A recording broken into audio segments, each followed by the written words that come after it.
Saya kira terlalu sempit lah kalau tugas seorang wakil presiden hanya uh, bertugas terkait dengan kewilayahan, apalagi hanya terkait dengan masalah Papua, begitu. Ada penilaian seolah-olah Mas Gibran tidak bekerja, karena memang apa? Jangan sampai nanti ketika Mas Gibran coba melakukan sesuatu dianggap melampaui tugas dan kewenangannya. Ditempatkan Mas Gibran, akhirnya seolah-olah seperti bentuk hukuman jadinya kan.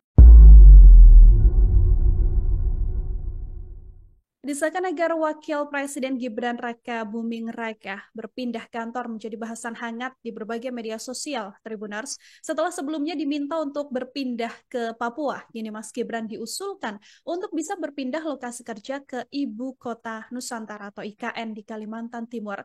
Mas Gibran sendiri sudah mengatakan akan menunggu arahan langsung dari Presiden Prabowo Subianto soal penugasan ini. Lantas, mengapa kemudian desakan-desakan semacam ini bisa muncul? Lalu bagaimana sikap yang paling ideal dan tugas yang paling ideal yang bisa dijalankan oleh Wakil Presiden Gibran Raka Buming Raka? Saya akan membahasnya hari ini. Tribuner sudah tersambung melalui sambungan Zoom bersama dengan saya. Ada Direktur Rumah Politik Indonesia, Bang Fernando Emas. Bang Fernando, selamat sore. Terima kasih banyak menyempatkan waktunya hari ini.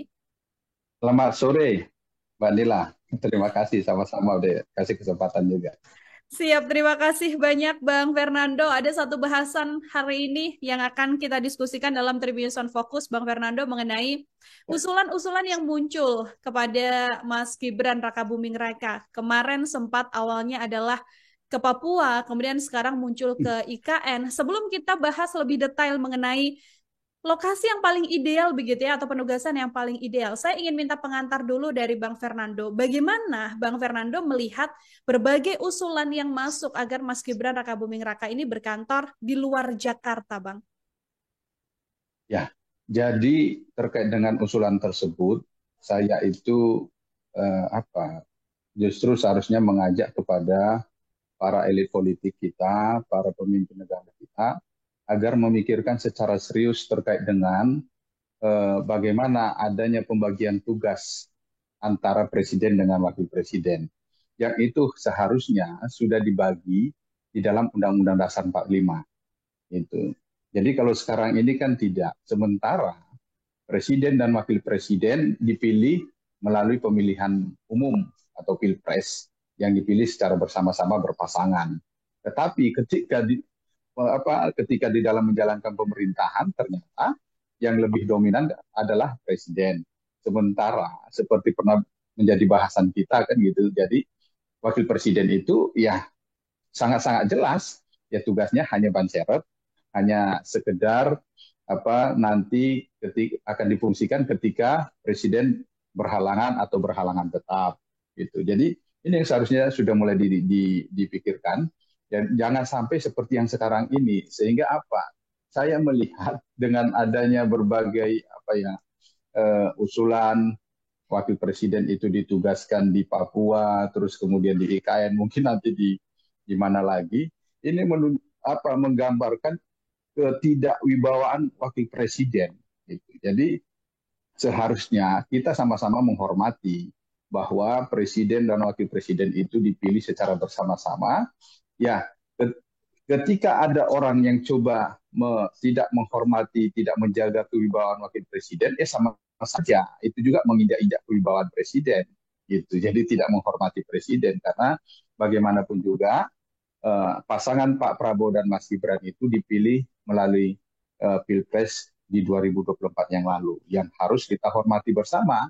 Jadi kalau sekarang ini ada dorongan untuk Mas Gibran ditugaskan di eh, Papua, di IKN, ini hanya bentuk coba mengerdilkan sosok wakil presiden gitu. Jadi seharusnya kalau memang ada Pak Prabowo sebagai presiden ingin menugaskan Mas Gibran, silakan berikan pembagian tugas kepada beliau. Bila perlu, memang sudah ada pendelegasian terkait dengan pembinaan wilayah, misalnya gitu. Terkait dengan pembinaan wilayah, sehingga diharapkan wakil presiden akan berkantor di seluruh wilayah provinsi secara bergantian gitu. Jadi tinggal bagaimana hal-hal genting yang harus diselesaikan misalnya Kalau memang saat ini dianggap Papua, ya silakan aja berkantor di Papua, supaya bagaimana penyelesaian KKB di Papua itu bisa segera tuntas. Jadi termasuk nanti wilayah-wilayah lain. Jadi tapi harus ada pembagian jelas. Apa kira-kira tugasnya dari presiden, apa tugasnya wakil presiden. Oke, jadi tidak hanya kemudian dipindah tugaskan dan keluar dari Jakarta saja ya, Bang Fernando ya, tapi Ya, dimanapun ya. lokasinya, yang penting adalah penugasannya ini penugasan yang jelas, apa-apa saja yang harus dikerjakan juga harus jelas. Ya. Kemarin ketika ini dikabarkan bahwa akan ditugaskan ke Papua, ini kan pertama kali disampaikan justru melalui Menteri Koordinator Bidang Hukum, HAM dan Imigrasi, Pemasyarakatan atau Pak Yusril Iza Mahendra begitu Bang Fernando, dengan alasannya adalah untuk bisa mengurus percepatan di Papua. Kalau misalnya dengan reason untuk mengurus percepatan di Papua, apakah ini merupakan tugas yang tepat sedianya untuk Mas Gibran sebagai wakil presiden? Ya, jadi pertama saya mengkritisi terkait dengan ungkapan itu yang akhirnya kan diralat ini Ya, betul. oleh Pak Yusril. Ya, jadi jangan terlalu majulah para menteri ini terkait dengan tugas dan wewenangnya. Apalagi yang disampaikan itu adalah terkait dengan tugas dan wewenangnya dari wakil presiden yang disampaikan akan bertugas ke Papua. Jadi kalau kita berbicara terkait dengan Mas Gibran misalnya ya, tugas-tugas apa saja sih yang patut dan pantas diberikan.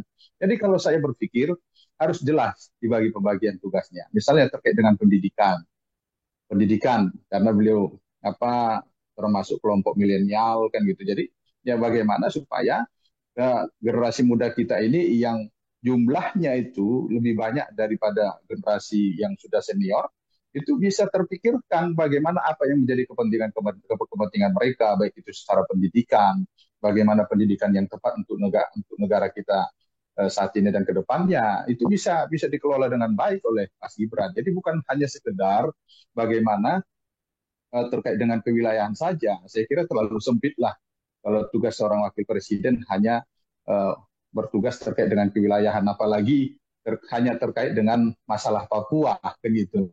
Percepatan pembangunan di sana itu terlalu kecil. Karena bagaimanapun juga biaya yang begitu besar yang sudah dikeluarkan oleh negara kita untuk memilih mereka, presiden dan wakil presiden. Jadi ketika ada pembagian tugas, ya tentu ini harus disesuaikan. Jadi ketika kita berbicara ada pembagian tugas misalnya politik, hukum, HAM, terus kemudian hubungan luar negeri itu Pak Prabowo dan yang lain-lainnya misalnya bidang bidang Kesra dan pendidikan itu diserahkan kepada Mas Gibran. Sehingga kalau ada kekhawatiran misalnya untuk kepentingan di 2029, saya kira kan ini tidak akan bisa terlalu dimanfaatkan oleh Mas Gibran gitu. Jadi saya kira berikan saja tugas-tugas dan kewenangan kepada Mas Gibran sebagai wakil presiden, karena bagaimanapun juga perjuangan Pak Prabowo itu bersama-sama dengan Mas Gibran untuk mendapatkan suara di 2024 yang lalu. Jadi kemenangan pasangan Pak Prabowo dan Mas Gibran itu bukan hanya perjuangan dari Pak Prabowo, tetapi perjuangan bersama. Karena bagaimanapun juga dilihat dua sosok ini. Jadi ketika menjalankan roda pemerintahan, silakan bagi bersama tugas itu gitu. Jadi supaya jangan ada penilaian seolah-olah Mas Gibran tidak bekerja, karena memang jangan sampai nanti ketika Mas Gibran coba melakukan sesuatu dianggap melampaui tugas dan kewenangannya karena tidak ada pendelegasian atau penugasan dari presiden. Begitupun reason yang sama Bang Fernando kalau kita berbicara usulan agar Mas Gibran nantinya berkantor ke IKN calon ibu kota baru yang sekarang sedang dipersiapkan. Saya kira terkait dengan tempat dan posisi ya tergantung bagaimana kesepakatan bersama yang dibangun antara presiden dan wakil presiden. Jadi ketika ada terkait dengan di mana tempat dari wakil presiden, tempat tinggal berkantornya itu ya silakan saja mau di IKN, mau di Papua ataupun di mana saja ataupun bergilir, silakan aja. Kalau saya justru pernah berpikir bagaimana presiden itu bertugas itu di 3 wilayah, wakil presiden. Karena kita itu terbagi 3 wilayah kan gitu. Ada Indonesia Timur, Tengah dan Barat. Jadi silakan misalnya di bagian Indonesia Timur kan belum ada istana negara kita. Silakan dibangun di sana supaya ketika wakil presiden bekerja ada tempatnya. Karena bagaimanapun juga wakil presiden ini kan juga harus dijaga pengamanan yang ketat kan gitu. Sama seperti presiden. Jadi kalau tidak ada tempat untuk wakil presiden berkantor kalau Indonesia Timur kan gitu. Jadi mau di mana gitu. Jadi misalnya ada upaya mendorong ke Papua. Jadi di mana beliau akan berkantor? Karena ini kan bukan hanya sekedar 1 hari 2 hari gitu. Jadi tetapi akan berbulan-bulan. Begitu juga nanti ketika di Indonesia Tengah misalnya di mana akan diambil titik untuk beliau berkantor sehingga mempermudah ketika melakukan kunjungan-kunjungan ke daerah-daerah lain. Gitu juga Indonesia Barat. Kalau Indonesia Barat kan sudah ada beberapa istana negara untuk wakil presiden berkantor. Jadi ini yang harus dipikirkan.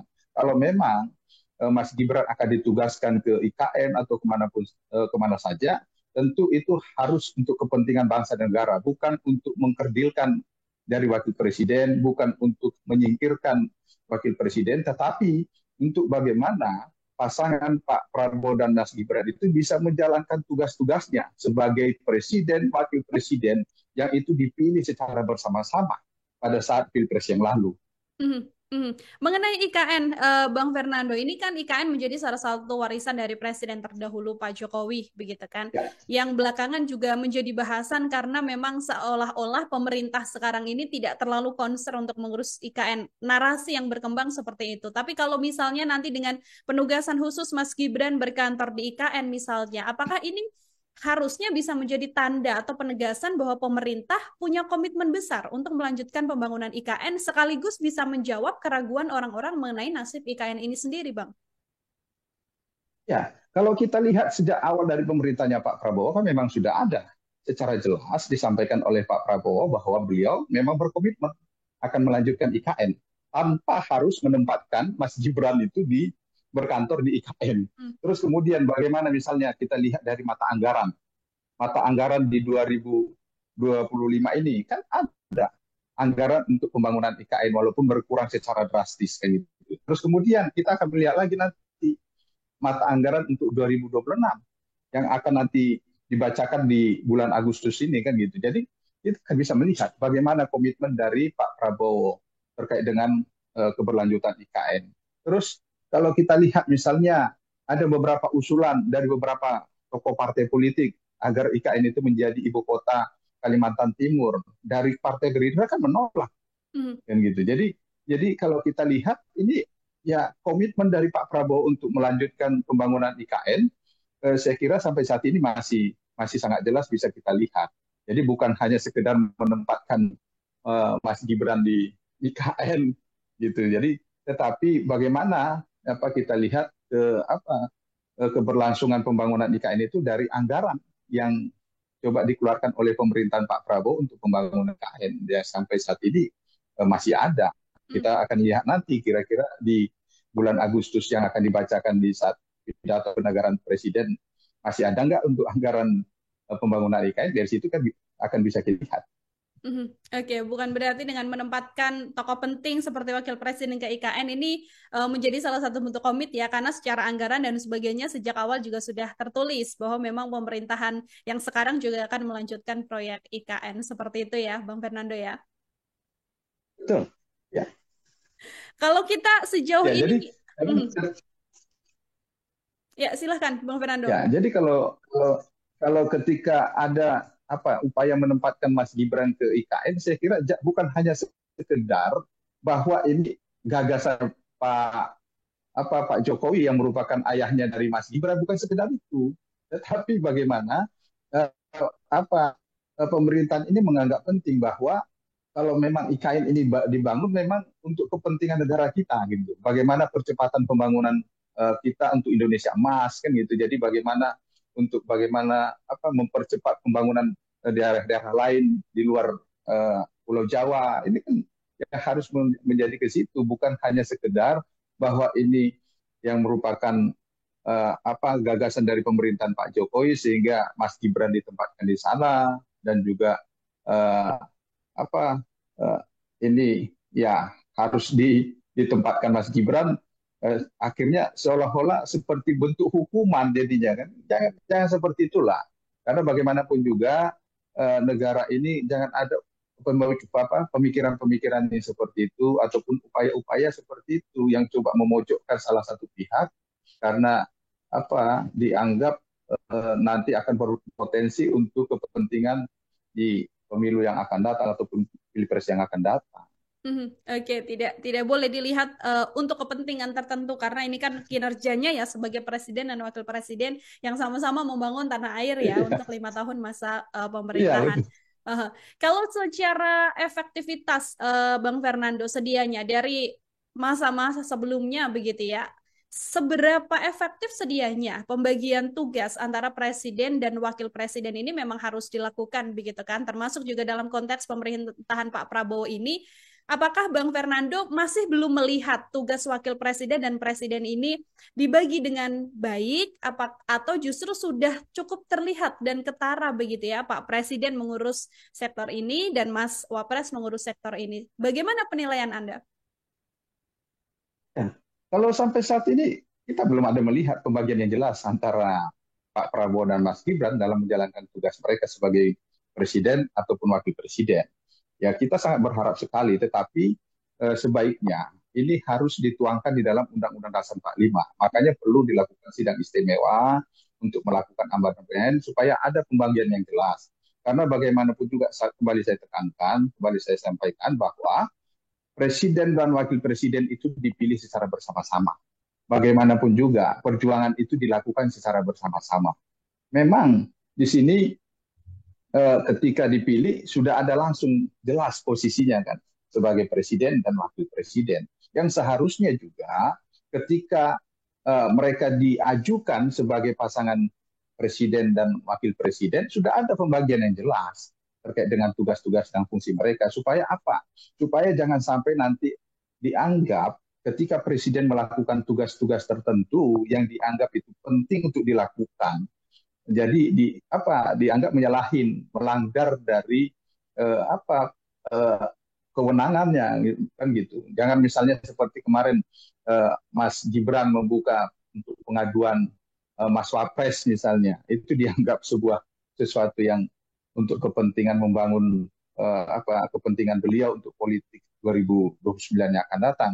Tetapi ketika dilakukan pembagian yang jelas antara Pak Prabowo dan Mas Gibran, ini kan nggak ada anggapan-anggapan yang seperti itu karena memang sudah ada pembagian yang jelas antara presiden dan wakil presiden terkait dengan tugas-tugasnya. Jadi kembali lagi saya sampaikan, saya mengusulkan kalau bisa ada pembagian yang jelas. Misalnya Mas Gibran itu karena dianggap milenial masih butuh banyak pengalaman, misalnya terkait dengan kesra sosial kan gitu, terkait dengan bidang sosial, kesra, terus pendidikan, biarlah Mas Gibran, tetapi untuk tugas-tugas yang lain adalah Pak Prabowo.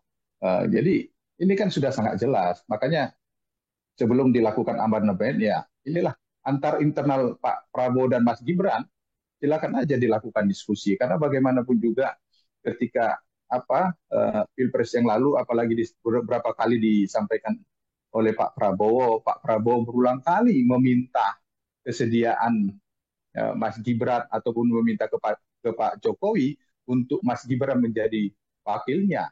Seharusnya ketika melihat upaya Pak Prabowo untuk mengambil Mas Gibran sebagai wakilnya, seharusnya diberikan tugas dan fungsi yang jelas terkait dengan bagaimana mereka menjalankan pemerintahan ini ke depan supaya program-program yang astacita itu yang mereka tawarkan ketika pilpres yang lalu bisa dijalankan dengan baik. Jadi jangan sampai nanti ketika selesai